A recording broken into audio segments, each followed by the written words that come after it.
If you just care about getting degrees, this video is not going to help you. But if you care about learning to solve problems, to build solutions, to do bold things, let's dive in.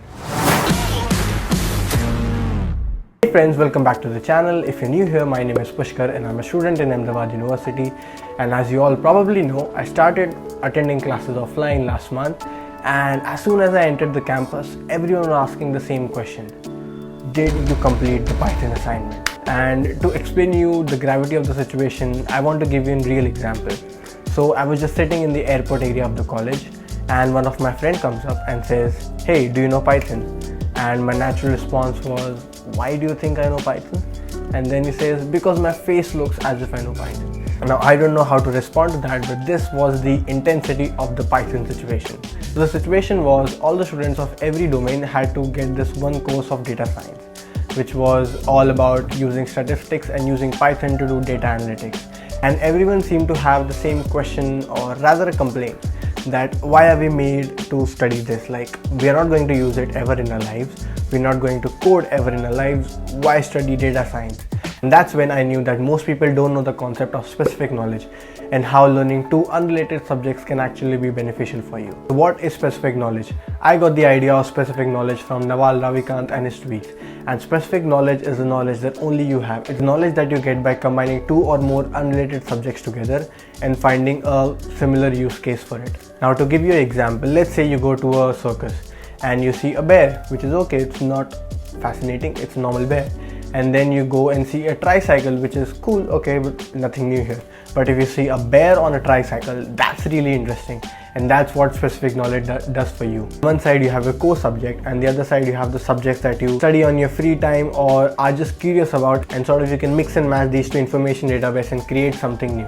Learning subjects like Python and data science for a business student, or learning economics for an engineering student may seem uncomfortable and unrelated, but this is what helps them grow. This provides a new way to look at different problems. This provides a new domain to look at, and this is how you can compete in the labor market.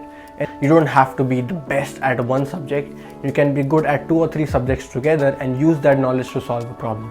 And to give you a real life example, I want to talk about Jack Maple and CompStat, who use data science to solve crime in New York City. So at a particular time in the history of New York, there were a lot of crimes happening and the rate of crime was going far up.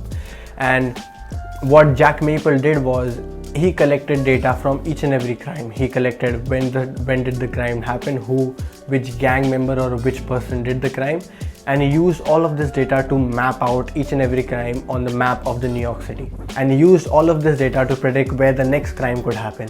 And now, instead of police responding to the crimes, they actually started fighting the crime. And this whole system was turned into what we know now as CompStat. We learn here how Jack Maple applied the concepts of one domain to solve problems in the another domain, and how he combined his knowledge of collecting data and analyzing it, and being the deputy commissioner of the New York Police Department, and how he used these two databases to solve crime. Now, if you're someone who's just looking for a degree and graduating from college, liberal education might not be the best use case for you. But if you're someone who wants to solve problems, who wants to build new things, who wants to do bold things, liberal education is a great tool for you. And if we want to talk in terms of jobs and labor markets, learning 2 or 3 subjects together gives you a more skill capacity, which makes you less elastic in the labor market. Now that's funny because I'm a psychology student and I'm talking about economics. And how did that happen? I just attended an economics class for fun. Yeah, that's how you do it in liberal education. And all of this are a means of being capable of knowing how to actually do the work rather than just holding certificates and degrees that might intend that you know how to do the work. Because for me, that's what education is all about.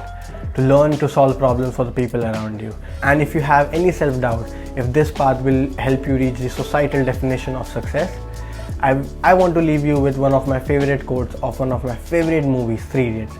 किसी महापुरुष ने कहा है कि कामयाब होने के लिए नहीं, काबिल होने के लिए पढ़ो। सक्सेस के पीछे मत भागो, एक्सेलेंस का पीछा करो। सक्सेस झक मार के तुम्हारे पीछे आएगी।